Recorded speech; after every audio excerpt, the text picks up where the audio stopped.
Welcome to day 5 of the summit. We have been here all week and learned so much. And today, which is our final day, we will be discussing solutions and moving forward. I have the pleasure of having 2 guests with us tonight who I'm sure will keep us both informed and entertained. First up, we have Juan Battle.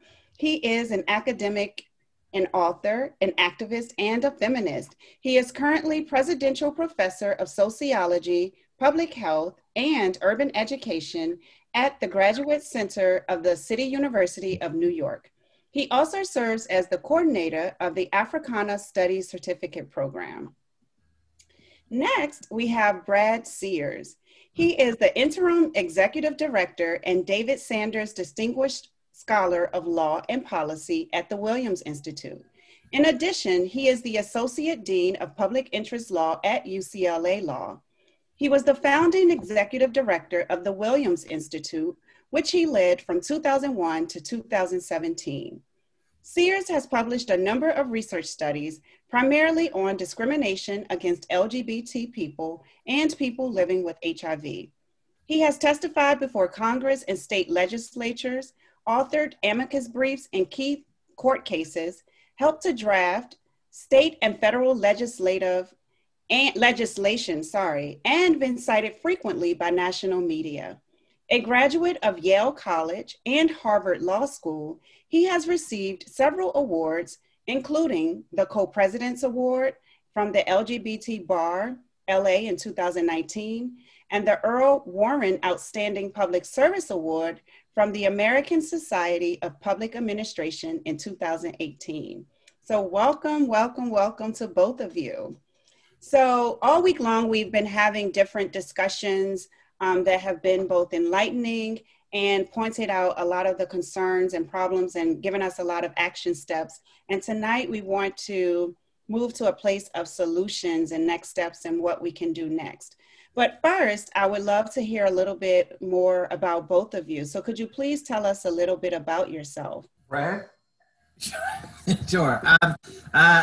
Thanks for the introduction. I mean, I think relevant to our conversation today, you know, I grew up in a town of 90 people in Missouri that was next to a town of about 5,000 people that was about 20 miles outside of Kansas City. And I grew up there in the end of the 1960s, the 70s, and 80s. And so growing up, I didn't know any gay people. I didn't see any gay people. I heard about them in church. I just had no positive representations. And so kind of my background comes from that place, you know, fleeing to the coast, as many of us do, and then kind of growing my activism from there. I guess also very relevant to my work is I was diagnosed with HIV in 1995. I was diagnosed with AIDS about 9 months later in the beginning of 1996. A few months after that, the medications that were the first ones that effectively worked for people with HIV got approved. And they got approved just in the nick of time. So, you know, I'm also someone here and brings to this work kind of seen some very dark days before, as we're seeing now, and has lived to tell the tale. Well, I can't top that. I'll make it up. How about... And I like to roller skate, yeah. No, there we go. I can roller skate. I actually grew up in DC and went to college in Pennsylvania, went to grad school in Michigan, and have been in New York since '94, which is my adopted home. And my standard line is to wake up in a place you love, next to someone you love, and go to a job you love is life's triple crown. And I've had that for almost 30 years, so don't nobody touch nothing, leave everything where it is. And it's fine with me. As far as my research focuses on race, sexuality, and social justice. And the bulk of the entirety, I hope to believe, of what I've done around that particular area, around race, sexuality, and social justice, and the intersections therein, is to communicate consistently that what we call the Black community is not monolithic. What we call the gay or LGBTQ community is not monolithic. And that, you know, it's every time you hear LGBT and POC in the same sentence, it's usually somehow tied to pathology. And I know there are actually some well-adjusted, happy gay people walking the planet. I've met them and have slept with several. And so I think creating a space where we're not just pathological, where we're sick people, but also pathogenic, where we create more sick people. In order to avoid that, I think is extremely important in whatever it is we do, in our research, et cetera, et cetera. But I can ramble more about that later on. Thank you for that. What made you, and maybe this question is for Brad, we'll start with you. What made you get involved with LGBT rights? Yeah, I mean, I definitely think it comes from my kind of personal story. And, you know, I grew up Southern Baptist. It was very difficult for me to come out. It was quite a struggle at the end of the 1980s. But when I came out, I came out. So I went right from being in the closet to being an activist. And, you know, those were the days of ACT UP. Those were the days of Queer Nation. I was in New York a lot during that time.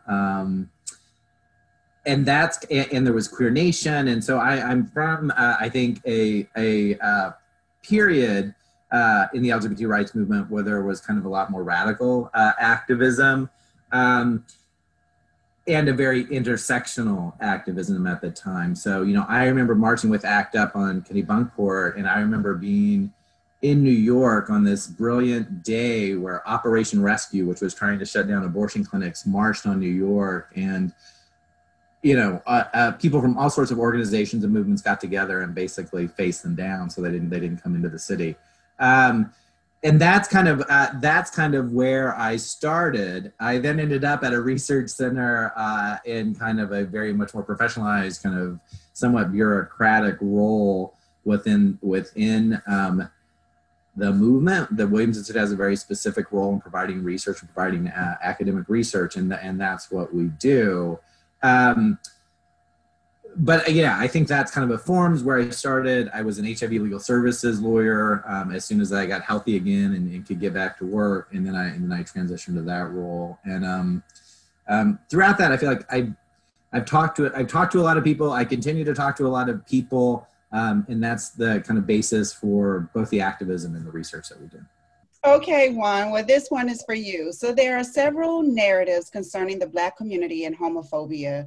And then one of them is that most Black people are more homophobic than their white counterparts.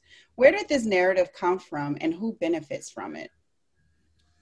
That's a great question. I think where the narrative came from is if you look at public opinion data and like basically going into the 70s and 80s, and you ask sort of the standard question, you know, you're not going to say, are you homophobic, but you'll ask something along those lines. Indeed, what you discovered is that Black people gave more conservative answers than their white counterparts. However, if you went a little bit further and actually ask questions about how would you feel if your child's teacher were gay, or if your doctor was gay, or something like that, what you discover is that, you know, the racial differences go away. So there's this distinction between notions of prejudice and notions of discrimination. Black people have a long relationship being on the other end of discrimination, so are much more tolerant of groups than say their white counterparts. Something I oftentimes say to my students is, you know, the Black church is but a child when it comes to problematics on sexuality when compared to the Catholic Church, when compared to the white church writ large. But it's one of these things where as long as you can keep pointing to the Black church as being more homophobic, you don't focus at all on what white folks are doing and allowing for homophobia to simply, you know, run rampant one way or another. Before we started recording, you know, Brad and I were talking about, well, all of us were talking about sort of the gayborhood. Well, if you think in terms of these gayborhoods, they were all started by white people. They were, you know, kids who came of age and quickly left and moved to these locations in San Francisco and DC and Los Angeles, et cetera, et cetera. You know, what did Black people do? We came out, discovered we had no money, went back down to mama's basement and just lived there. That was kind of the option. And we stayed within our community. We stayed connected within our communities. And then I'll offer this last bit concerning this difference. To answer the question, who benefits white people, to answer that question. But if we look at data, a study I did now 10 years, we were in the field 10 years ago. It's called the Social Justice Sexuality Study. For that study, we interviewed over 5,000 LGBT people of color across the United States and Puerto Rico. And there was a whole battery of questions around religion. And without getting into too much detail, what we discovered was that the Black folks were more religious in both their attitudes and in their behavior than the non-Black population in our sample. And that was nationwide. So one of two things is true. Either, you know, these Black people are sadistic and enjoy going to spaces where they're oppressed and treated like crap, or there's a disconnect between the narrative and the reality concerning Black LGBT folks and their relationship with religion. Yeah, and I'll just add, I mean, I think that's such a great point, Juan. And so in California, when Prop 208 gets passed, this gets blamed, I think, by the media and within certain parts of the LGBT movement on the Black voters weren't supportive enough of marriage equality, which I think, to Juan point out, if you look where the money came from to fund Prop 8, you have the Mormon Church pouring money into this, you know, tens of millions of dollars. You have the Knights of Columbus and the Catholic Church. It's like this was an initiative funded by these these larger, powerful, predominantly white churches funding this thing. And there's some, but not much attention paid on that. And then like there's kind of, you know, politics of division with the focus on how Black people are voting. It's interesting. We just published today differences between LGBT Republicans and LGBT Democrats. And so, you know, there is racism within the LGBT community and serious divisions. And I think the difference is if you look between people whose political affiliations or party affiliations are Democrat or Republican, what you see is, you know, about 20 to 25% of voters in the last few elections who identify as LGBT, and I'm leaving T out because we just don't have the data, they vote for the Republican presidential candidate. When we look at their other kind of views about themselves in the LGBT community, over half of the people that identify as LGBT Republicans say they wish they were heterosexual instead. That's about 17% of LGBT people who say they are Democrats. About 80% of LGBT people who are Democrats say that they believe in LGBT activism and belonging to the LGBT community. That shrinks down to about 23% for people who are LGBT Republicans. So there are big differences within the community, and a lot of people who are willing to identify obviously are still struggling quite a bit with their identities. Sure. And if I may, Nicole, to go back to the question and to piggyback on what Brad was just sharing, if you think what happened with Prop 8, because indeed, if you just do a bivariate analysis, sort of a superficial analysis, it does look like more Black people at a percentage rate supported Prop 8 than did, you know, their white counterparts. But keep something in mind, as oftentimes I remind people, there are more white people out there than there are Black people. So we have to look at rates, that's the first thing. But that notwithstanding, even when you take some time and go into the data county by county in California around Prop 8, what we discovered is, when you look, there's a question basically around religious attendance. And when you control for religious attendance, and you can just dichotomize the variable, those who go to church weekly versus those who don't, and then put that in the model, racial differences go away. So what looked like race was actually not race, it was religious attendance. The issue is those who are, who were Black and in California and voting, if you will, they were really into it. But when you control for religious attendance, you know, the racial differences go away. And then the last point I'd like to make concerning same-sex marriage, you know, one of the first states, if not the first state, to support same-sex marriage through public opinion, through basically the ballot, as opposed to legislature or courts or whatever, was actually the state of Maryland.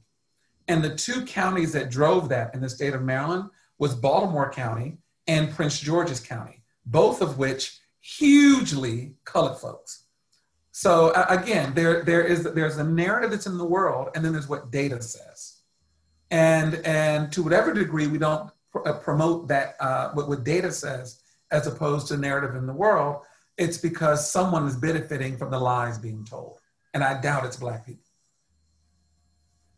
Which is interesting because I'm sitting here thinking like how, even if that information were presented where it's not just based on what these narratives are, but what the data shows, like what type of impact could that have on Black people? So if you felt like, oh, more people are in support of same-sex marriages or supporting these issues or initiatives or whatever, then that could help some people feel, in some ways it validates other people.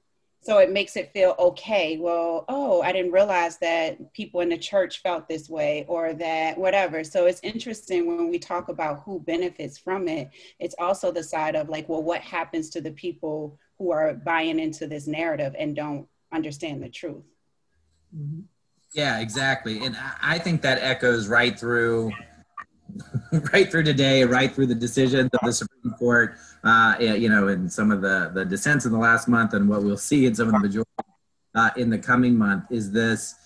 And I think you just really hit on it. It's this pitting of people of faith and LGBT people are pitted against each other, that these groups don't overlap. And LGBT people are somehow antithetical to religion, as opposed to, you know, 40-50% of LGBT people do attend services regularly, do identify religion as an important thing in their life.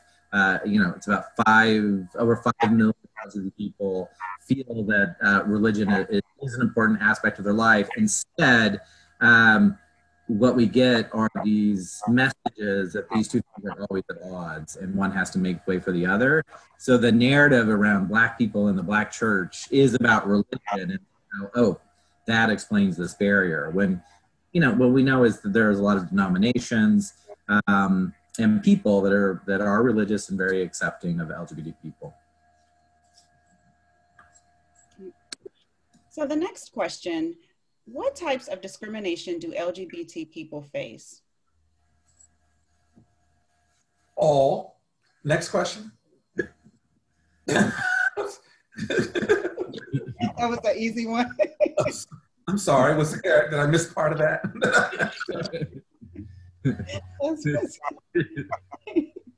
I'm gonna let you start with that, Brad. I agree. So I'll point out a couple things that are not my ideas, but I think are about important to understanding the discrimination that LGBT people face.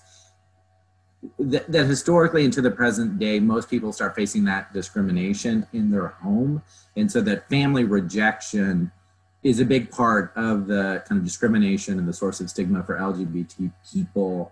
And I'll get to this later. It's one reason that passing laws or rights approach is not sufficient. Like I think it has always been true. It will be true that most LGBT people will be born of straight parents. And if you're not reaching people and talking to people and creating more accepting homes, the legacy of discrimination, of stigma that we see later in life with mental health issues, suicidality, substance abuse, physical health problems, those aren't going to be cured unless you start with how people are raised and how they're affirmed in the home.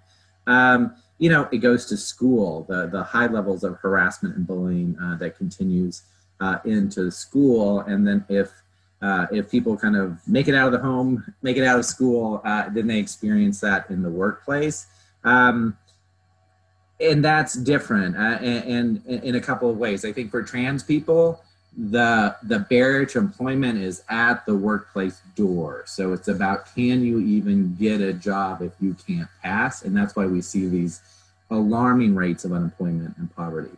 For LGB and even T people who can get through the door, then it's getting found out. Like one of the plaintiffs in the Supreme Court case this summer, who actually grew up about a mile from me, which is odd because, like I said, I grew up in a town of 90. But he was a flight instructor, a skydiver, and he said to a woman that was going to be strapped with him in a skydive, in a tandem dive, "Don't worry about it, I'm gay." Somebody who's trying to extend some comfort to someone about that close proximity. She told his manager, because she didn't like that, and he got fired. So it's about being found out. And I think something that kind of all marginalized people share, it's about covering. It's about, even if you can tell people that you're gay, can you have the photo of your family on your desk? can you take your partner or your spouse to your holiday party? Do you have to act differently, talk differently, dress differently, wear your hair differently when you walk through the door? And so I just, there's a little bit of differences, and I think in commonalities in the types of discrimination people face right now. If anything comes of my time here, to whoever the audience is, because I just see the 6 people on the screen, including myself. If you get anything from this, it is to consistently think of this vocabulary of LGBT as not a monolith. It's not a monolith. Are there commonalities? Well, sure, there's commonalities across the whole human experience. But I think that to the degree we don't sort of break apart, we end up perpetuating, by accident, we end up perpetuating inequality. So, you know, when we think of the gay community or the gay agenda or, you know, LGBT agenda, you know, what happens when people decide, for whatever reason, that the military, meds, and marriage was not important to them, which was by and large a significant portion of the LGBT agenda. When, you know, marriage, and as Brad could attest to, within a couple of months of marriage getting approved, same-sex marriage getting approved, the largest funder of LGBT stuff in the United States, the Ford Foundation, pulled out. Seriously, no pun intended, as far as the domestic agenda. Write your own jokes.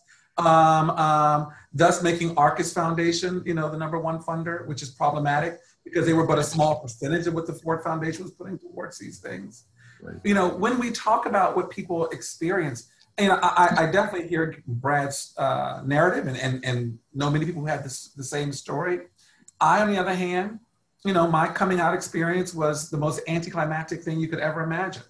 I remember as a side note, a quick story, I was in college, had to write a paper, chose to write this paper about my mother's response to me coming out. So I go to my mother and I say, "Mom," because I was 14 when I came out. And I said to my mother, I said, "Mom, what did you say when I came out?" And she said, "I didn't say anything." And this is a working class Black woman in DC. She said, "I didn't say anything." I said, "Well, how could you not have said anything?" And she says, "Because you didn't ask me, you told me. There was nothing to say." And then I said to her, "Well, I'll tell you what, I got to write a 20-page paper, so make some shit up." We no longer care about truth. We have work to do. We have work to do. No, but I think that it's important because if we don't, because there for some people where, you know, the sexual orientation identity is so unimportant.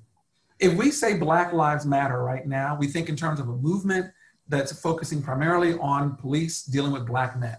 We totally ignore the fact that there were queer people who started the Black Lives Matter movement, where for them, sexual orientation in that moment wasn't as important as, you know, race.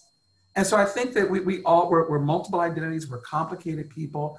People have journeys, and people, what's important changes across time and circumstances and situations. I think that, you know, I think you cannot underestimate the importance of capitalism. And so poverty to me trumps practically everything else. And so for those who are poor, for those who are incarcerated, for those who and identify as gay, I would imagine getting out of prison is more important than, you know, gay marriage to them. So yeah, I mean, I just want us to and even if we discuss race, you know, my running joke is, you know, if they make something available to Black people, say Black people come get this thing, well, Juan is probably going to get it pretty quickly. Why? I have a PhD, a 6-figure salary, and a lot of wealth. You know, however, there's a whole other group of Black people who will be systematically blocked from participating in that. I think the same thing is true when we discuss sexuality.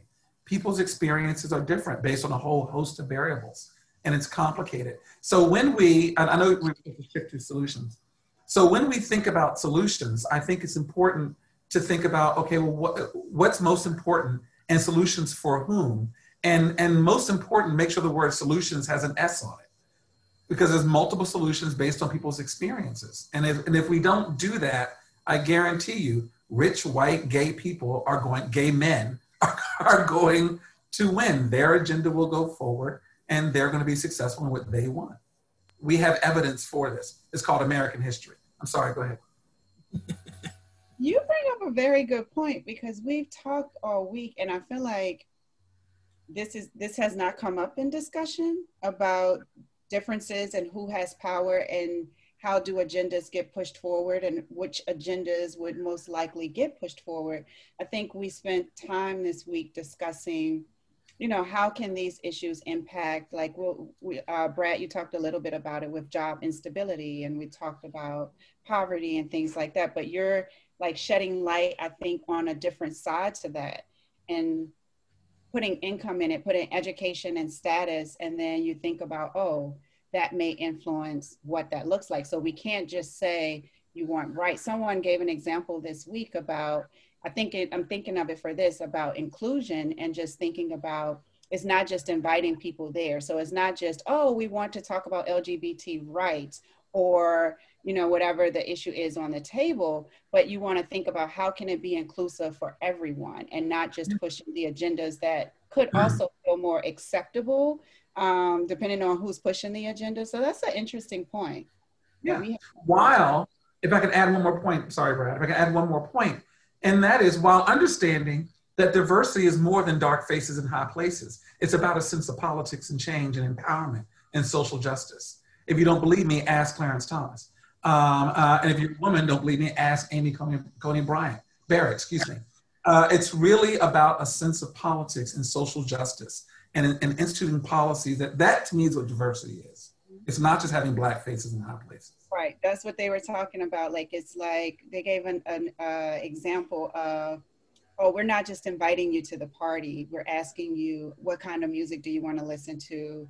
Do you want to dance? And really shifting the culture, not just sort of saying, well, we have you in the room, you should be okay. Like, no, that's not enough. Right.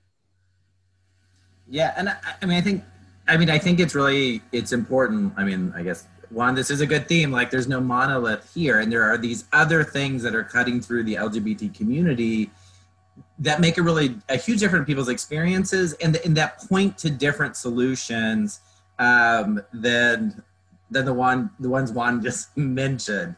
I'm laughing. I used to this old guy would be like, give them a marriage and a mortgage. They'll all come down once you give a marriage and a mortgage. And I guess that was like, okay, sure, that's one take on it. But and I think not a person who does not meet someone else's gender expectations, which are largely also shaped by things like race and ethnicity, people who are not meeting what someone in power thinks they should be doing in terms of expression, clothing, how they act in terms of gender, cuts across cisgender males, females, LGBTQ, people of color, that expectation. And when we look at disparities and experiences of discrimination, it's that, it's when we ask questions like, what do other people think? What do you think other people think about your meeting traditional norms around masculinity or femininity? How do you feel you're expressing? Those are the variables that really start pointing to differences across people. And how this, I think, so how this comes into the solution is that it's not just about prohibiting sexual orientation and gender identity discrimination. It's about allowing people not to cover, that they can bring their whole selves to work and not get discriminated against for expressing who they are. And it's more fundamental as well. We had an economist who works with us, Lee Badgett, and she did this exercise, and she's like, if you wanted to lift LGBT people out of poverty, what does the most work? Eliminating the sexual orientation wage gap? You're gonna know the answer to this question. The race wage gap or the gender wage gap?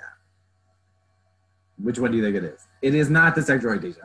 It's not the sexual orientation gap. And it's the gender gap. And when you combine race and gender and look at that gap, if you lined up household couple incomes and had straight, white, different sex couple as the wealthiest group, at the far other end with high rates of poverty is a couple of Black, lesbian, or bi women. And with kids. That's how you would define who is poor. So an LGBT non-discrimination law is not going to fix that. policies that deal with poor families with children will help that. Eliminating the gender wage gap, race and ethnicity wage gaps will help that more. But I think for a large part of the history of this movement, those have not been priority issues. And if I could add one, I saw we have 10 minutes for the Q&A. If I could add one more thing to that, Brad, in my opinion, even more so than the wage gap, would be the wealth gap. And I think Lee has done some work on this as well. And the way to deal with that is redoing the tax structure, getting rid of what Reagan put in place and try to go back to what Carter had in place. But that's a separate conversation. We discussed that in my inequality class, not right now.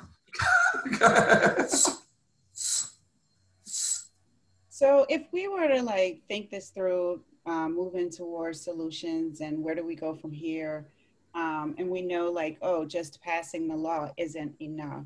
What would be some things that need to happen to see true change? So let's close the wage gap there, but what are some other solutions? Brad?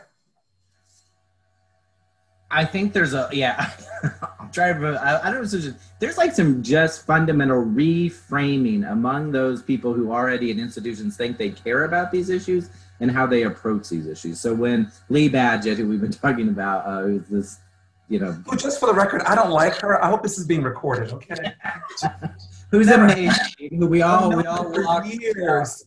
in the path she forged. But so we decided about 2009, okay, we don't want to be the marriage institute. This isn't what our dream was. So we're going to focus things on more on discrimination and lead really on poverty. And she did these kind of groundbreaking studies documenting poverty in the LGBT community. And then we tried to go to foundations who worked on LGBT issues. That wasn't going to be solved by coloring an issue map, these maps that show you which state has which laws. You don't get to color those in a different color and be like, we solved that problem, right? That's not, that you can say we passed it on discrimination. That's not going to change poverty rates. At that time, initially, not much industry. We went to the foundations and organizations focused on poverty. We don't do LGBT issues, we do poverty. And so, we went to the media. We would do these reports on LGBT poverty and so well-known LGBT publications, what is the photo they put? Two gay men at the beach. It's okay, there's nothing about gay men being particularly poor in this report, but they're popping that photo up because that's their gay photo. So there's just a reframing that has to be done.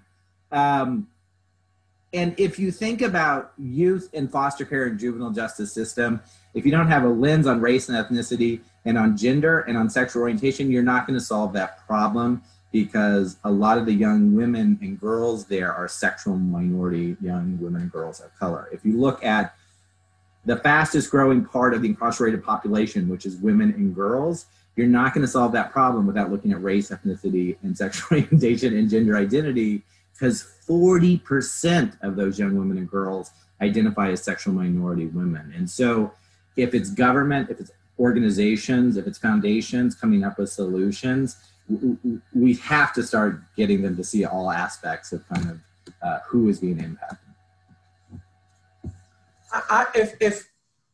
If Juan had a magic wand, don't go for the easy joke. If Juan had a magic wand and could make a change, if you will, I'd make the change. And what's the goal here? The goal is to make every aspect of society safe for everybody in society. That's the goal, just to be clear. And for me, I think but we're focusing on LGBT because that's why we're here, and that's just fine. I would focus on shifting two things, culture and capital. And when I say culture, I'm always, and I pay close attention to, and I'm just excited, every time I see a commercial that has gay people in it and the product has nothing to do with being gay. It's just, to me, that shifts culture. That shifts culture. And it's about representation. It's about, they eat Kellogg's cereal too. Oh, okay. I thought gay people ate something else. But indeed, no, they're just like you. They're just like us. I think that's important. There's an Oreo commercial out now, and I cry every time. It just Oh, really? No, I think I've seen it. two women and they go home and the dad doesn't, you know, it's chilly and then warms up. You've got to watch it. I cry every time. Is it playing in New York? It must be playing in LA. Oh, y'all it's got on YouTube. But, okay, I'll YouTube it. I'll look for it on YouTube. But the other thing, though, so changing culture is one. I know we're ready to go. But then the other one is changing capital. You know, how you see the world is based on how you've experienced the world, and I fully understand that. I tell people, you know, my two major marker moments, at 5 years old, I was living in a station wagon with my mother and father and 4 brothers and sisters. 20 years later, at 25, I got my PhD from the University of Michigan. It's my opinion, there is nothing on the planet more powerful writ large, of course I'm a sociologist, but writ large than this idea of wealth, income, and capital. And the degree to which we're able to bring about equality for that, I think we'll bring about equality for a whole host of other variables, which Brad has already laid out for us based on Lee Badgett's inferior work. But go ahead. I hope she sees. I know. She's not even here to defend herself, which is the only reason I'm doing it. She's going to hit me later. Don't worry about it. Nicole, yes, ma'am. Yeah, so I guess just in closing, one of the questions that came up was about just making, and you kind of answered this already with, this question goes into how do we, and I feel like you're going to say something, Juan, I can already feel it coming. Like, I'm guessing what you're going to say about we're not monolithic and all of that, but so I'm preparing because I learned tonight. But in terms of like being more inclusive and supportive around like sexual orientation and identity, what are some things that we can do? I'll just put it more generally, but the question is about in Black communities, but what are some things to do to sort of bring the community together so that it does feel more supportive of people and more inclusive in that way? I'm sorry, I lost. Which community, inclusive of which community? The question is asking, I know you're going to give us a hard time, but the question No, I just don't understand. I just don't understand what I'm asking. Question. So no matter how inclusive or supportive the Black community is around sexual orientation issues, like all communities, I guess the Black community, like all communities, could be even more inclusive. How do we make that happen at both the individual level and then thinking about it at more of an institutional level? I think, you want me to answer? Yes. No, I think. Answer too, though. Okay. I think the old adage of everybody come out. I mean, people tend to discriminate those who are seen as an other, and to the degree people can realize, no, it's not an other, it's your child, it's your brother, it's your friend, it's your colleague, it's your, fill in the blank. I think that actually works. And the more that people do that across spaces and venues, it creates a space for others. A lot of the work I do now has nothing to do with sexual orientation. I work with an organization. We've started colleges and refugee camps in sub-Saharan Africa. So I didn't do it this summer because of COVID, but for the last couple summers, I spent time bouncing around refugee camps in Malawi, Rwanda, and Kenya. And I'm the same one you see now. And it's interesting because I'm there to start these colleges and do work around these colleges. But by coming out, suddenly, fags and dykes just start falling from trees. It's like, because others come out as well. It creates a space where it's perfectly fine and it's perfectly normal. And we're able to discuss things that has nothing to do with sexual orientation. Instead, we're trying to get, relocation in place and what have you. I think that's one of the things we can do. It's just, normalize it, whether it's coming out in a refugee camp or watching an Oreo cookie commercial, which now I got a YouTube. Brad? How about I address the opposite question? How do we make LGBTQ spaces more accepting of people of color? And I'll go back to the small town that I grew up in, and then I lived in a number of small towns. And there was one gay bar. There was something called the Gay Bar. It was one. And everyone went to that bar, and there were people of all colors, young and old people, men and women, people in wheelchairs, like, there was nowhere else to go, and so everyone came together and everyone shared some identity across those differences and shared, in the 80s and 90s and so they fear and and trauma and loss across those differences as well. Then I moved to LA, and what I learned is when our community is big enough to segregate, it does. And I can go to the recent Mexican American immigrant bar where they dance to kind of ranchero music and everyone has a cowboy hat on. I can go to the transgender bar. I can go to the gay white male bars. I can go to the one lesbian bar in the LA County. But we divide back apart. But I think those connections are still there. And it's challenging as more people are out and our community gets bigger. I think it's more challenging as it's easier to come out and that identity. But I do think we still have some ability in a very divisive world to reach across difference based on the similarity. And I don't have all the answers there, but I know in my lifetime I've seen it. And I'm also old enough that I can go back and look at a video or a documentary about ACT UP, and I can see just how white it was and how people were dying, and it was not mentioned on anyone's people of color, and it's not on anyone's poster. So I don't want to romanticize those times either. And one thing about getting to live when many people did not, I can look back and say, you know, there were some real issues even in that time that we like to romanticize. But I don't have the answer. Juan probably does, but I do feel that there are ways to lift this connection up within our community and cut across some of the divisiveness. To describe but not prescribe, the last book that just came out last year, I think it was, titled, since I'm the author, you think I would know the title of the book, but I forgot. But it's something like, I know. There's a lot going on up here, people. Okay? I think it's titled something like Connected but Not Comfortable. And that's pretty much that's the point of the book. The title is the point of the book. I should have read it. Don't bother reading. I'm spoiler alert right now. But it's looking at that data, and what it shows is that the Black LGBT and brown LGBT community does feel connected to the larger white community, but not comfortable. Yeah. And we just use a bunch of data to support that, quantitative and qualitative data to support that.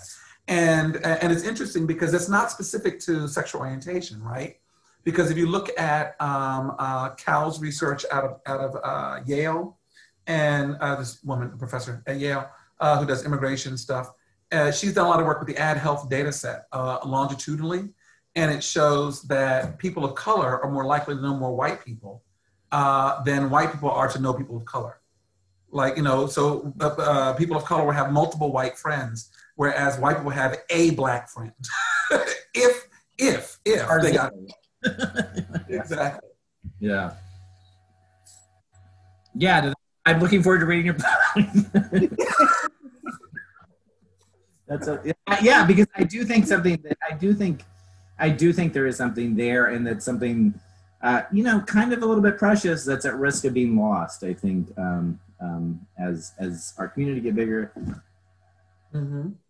And I'll just say one more thing because it relates back to kind of this marriage equality moment, is that who is in the LGBT movement is changing all the time, right? And so who did not have to be out and who did not feel aggrieved until suddenly they felt aggrieved because their relationships were not being recognized. This was what got them going. And thank God they rushed into the movement with a lot of money and resources because there was something they gained by not being part of the movement up until that point, or not having to be out. But they didn't have the same background. They didn't have necessarily the same experiences. And I think, as Juan was saying, some of those people have now gone away. Many have remained. And so, you know, I think with any movement, and maybe this is because I'm getting older, is that there's new people, and the ideas that people have been here for a while have to be shared, and the history has to be shared. And it's one of the things I say when, like, well, you know, people just wanted marriage and then nothing else. It's like those people weren't here before and we had a movement and then they came in and so maybe they're gone. I actually think I'm surprised at how many of them stayed, but this is not the same group of people. This is an always shifting group.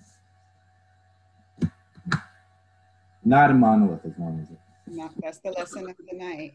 Yeah. And I think some of what you said, we're going to go to the social media too, but some of what you said about being able to show up authentically and coming out and helping to normalize for people, it helps to shift. So I know we're talking about an Oreo commercial and like, oh, they eat Oreos, but in a lot for someone that may have been a key moment, like, oh, seeing them eat Oreos, a couple eat Oreos. So we have some questions coming in from social media that Chad will read off to us. Yes, I do. Okay, so I have a question for Juan and I'll have a question for Brad. The first question for Juan is, this is coming from Danielle 321. It says there seems to be a narrative that the black church has an issue with black LGBTQ. Where does that idea derive? I think we dealt with that a little bit earlier. And if you look at data from the 70s and the 80s, there is survey data that shows that Black people gave more conservative answers around just attitudes. But when you look at behavior, there was never a racial gap like that. And I think it's perpetuated because that way you don't have to focus on basically on white folks. They can do whatever they want to do and wreak havoc one way or the other concerning sexual orientation. And we'll just keep saying, well, at least they're not as bad as Black people. Thank you. All right, the next question from social media is from Care Bear 219. And this is for Brad. Are these inmates? I don't understand. Where are these numbers coming from? Care Bear is asking. Care Bear is asking. COVID-19. All right, here we go. COVID-19 will be with us for some time and the fallout from the pandemic much longer. Do you know of any existing or pending programs in regard to housing that people who identify as LGBTQ can apply for now? Yeah, let me step back for that 1 second to just talk about what's going on with COVID-19, and then I don't know specific programs. It's going to depend on where you live, but having lived through one global pandemic, and still living through it, I do have some thoughts about the current one, and I wrote a piece prophetically in January about what this would look like if you mapped new infections geographically and by race and ethnicity, because I know what that map looks like for HIV, and we know the communities that are impacted, and it is, as you see right now, it is left the city. It is in the upper Midwest, the Midwest, the South. It is vastly disproportionately impacting much more speedily than HIV disproportionately impacted communities of color. This was all knowable in advance. And why? Because a new pandemic does not start with the first infection. It starts with all the disparities in our society that give it the room to grow. And those were well laid. And so when it got here, it knew what tracks to follow in. That was well laid. And if we're going to fight pandemics, we have to make sure people have healthcare. They have familiarity with accessing healthcare. It's not a new thing when a crisis occurs, but they know where to go and they're comfortable in going there. And they have the resources to do things like isolate at home or not go to work. And if we don't start right now, the groundwork for the next pandemic is already laid as well. And so those are some of the other things. And one more point on COVID-19 that we learned from HIV: you cannot police your way out of an epidemic. Criminalizing people with HIV did nothing to slow down the HIV disease. Putting people in jail spread the virus, and the same thing with the COVID-19. We cannot take a punitive approach to those we think might be transmitting COVID-19, and we have to have a public health approach throughout our criminal justice system, starting with not putting people at risk because they're incarcerated or in detention centers. Housing, obviously, there's an economic crisis following the health crisis. I'm in California. Our eviction moratorium ends on January 4 at this point, and it's going to be, we say tsunami out here, cliff, whatever you want to call it, of evictions. So there are programs out there, it kind of depends on where you live, who you are. There's, if you're HIV positive, there's HAPWA, there's other housing programs. There's housing programs for poor people. There's not enough housing programs, obviously, in the city of LA if you drive down any street. But I guess I'll say this about the LGBT community. We've been in a place before where the government and the resources and the existing organizations weren't there to help us, and we made our own. 2020 is a lot, and we will do the same. We will do the same. So I encourage you to reach out to your local community center and start figuring out where those resources are, so you know where they are when you need them. Thank you for how you framed that answer. That was a good way to frame that. So thank you for that. Thank you to Juan and Brad for all that you brought to the discussion tonight. I think this was the perfect way to close out the summit, and we've had 5 days of speakers. So we've had 2 speakers every day, 10 speakers total. And I think there's a lot of room. Like, this will be very impactful when it's for all of the community and people once it's released. So thank you so much. Thank you for attending our summit, and maybe, I guess this will all come up next year again. So good night. Thank you.